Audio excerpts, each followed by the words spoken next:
જૂનાગઢની alpha international સ્કૂલની હોસ્ટેલમાં વિદ્યાર્થીઓ પર મારપીટની ઘટનાનો વિડીયો વાયરલ થતા વાલીઓમાં પણ રોષ છે।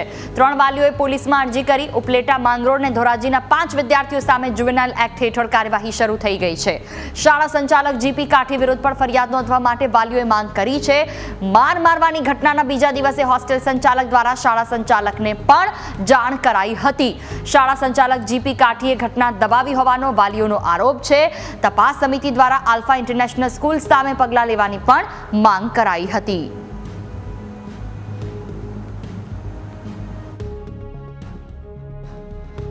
એની ન્યાયપૂર્વક અમને જવાબ આપ્યો। એની કીધું કે મેં બીજે દિવસે કાઠી સાહેબને વિડીયો આપી દીધો હતો। આ બનાવ બન્યા પછી બીજે દિવસે કાઠી સાહેબ આવ્યા, કાઠી સાહેબે વિડીયો જોયો, પછી હોસ્ટેલ વાળાને કીધું કે આ કઈ કરવાનું નથી થતું, હોસ્ટેલ વાળાએ બંધ કરી દીધું।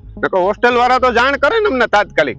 અને કાઠી સાહેબ ના હોસ્ટેલ ને એમ કેતા હોય, નિશાળ અમને એમ કેતી હોય ફી ભરવાની હોય એટલે તો કાયમી ફોન કર્યા થાય, 50 જણા ફોન કરે કે ફી ભરી જાઓ। મારી એક જ વાત છે કે કાઠી સાહેબને જેલ ભેગો કરો ને એને ખાસ એના ઉપર કાયદેસરની કાર્યવાહી કરો।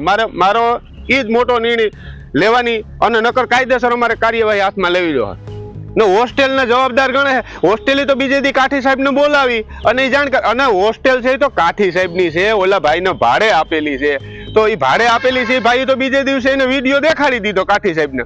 કાઠી સાહેબે દબાવવાની કોશિશ કરી, હોસ્ટેલ વાળાને કીધું કે આ વિડીયો દબાવી જોઈએ એટલે દબાવી દીધો।